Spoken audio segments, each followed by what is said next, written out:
Vous savez, les notables katangais, c'est un mouvement de masse qui s'effondre ou qui a pour objectif l'indépendance du Katanga. Vous êtes sans ignorer qu'avec Léopold II, le Katanga était un pays à part et qui n'était pas mêlé à l'ensemble de l'État indépendant du Congo. Malheureusement, en 60, le 30 juin, la Belgique, sans Léopold II, intègre le Katanga dans la déclaration d'indépendance du Congo. Ça n'a pas tardé. Le 11 juillet, les Katangais ont rejeté cette annexion par la Belgique du Katanga, contrairement à la volonté du roi Léopold II, leur grand roi fondateur de cette politique en Afrique. Et le 11 juillet, l'indépendance est proclamée. Malheureusement, la communauté internationale, voulons dire l'ONU, va entreprendre une guerre sans merci et va écraser le Katanga après 3 ans de guerre. C'est la deuxième annexion du Katanga au Congo.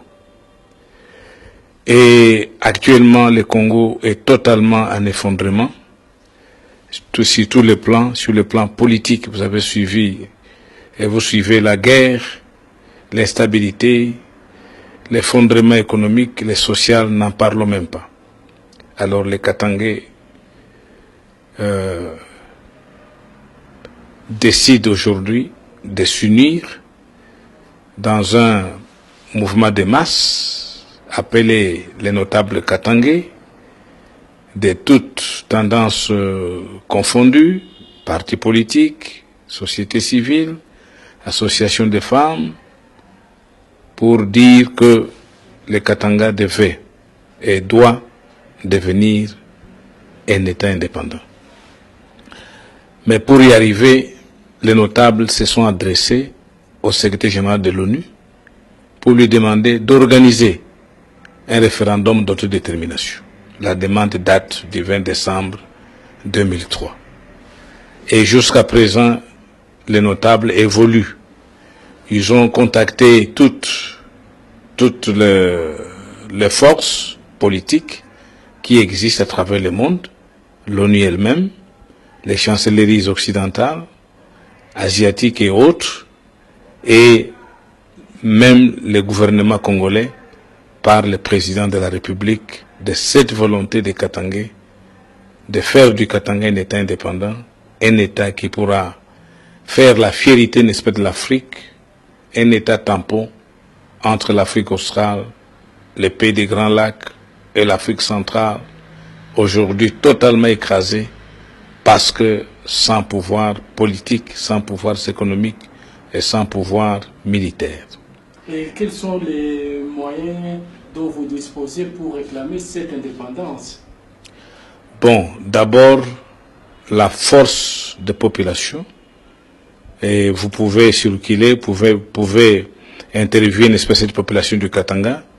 En tout cas, dans la majorité, dans sa majorité totale, cette population aspire à un Katanga libre et souverain.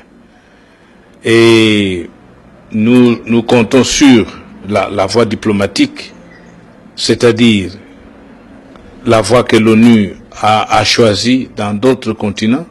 Ce n'est pas le premier référendum que l'ONU ait organisé à travers le monde. On l'a vu au Timor oriental. Bien sûr qu'il y a eu la guerre, mais par après, c'est le référendum d'autodétermination qui a résolu les problèmes. En Afrique, vous avez les cas de l'Éthiopie et l'Érythrée. Il y a eu des guerres, bien sûr, mais finalement, c'est la communauté internationale qui a compris le bien fondé et a organisé un référendum d'autodétermination.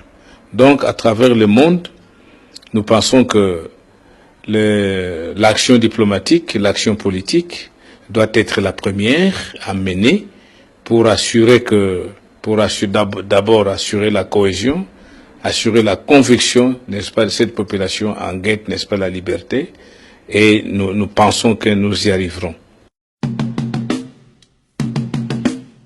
Donc je suis un ancien ancien acteur politique, n'est-ce pas, de ce pays. Je suis ministre de Mines, à l'époque, n'est-ce pas, de la Deuxième République.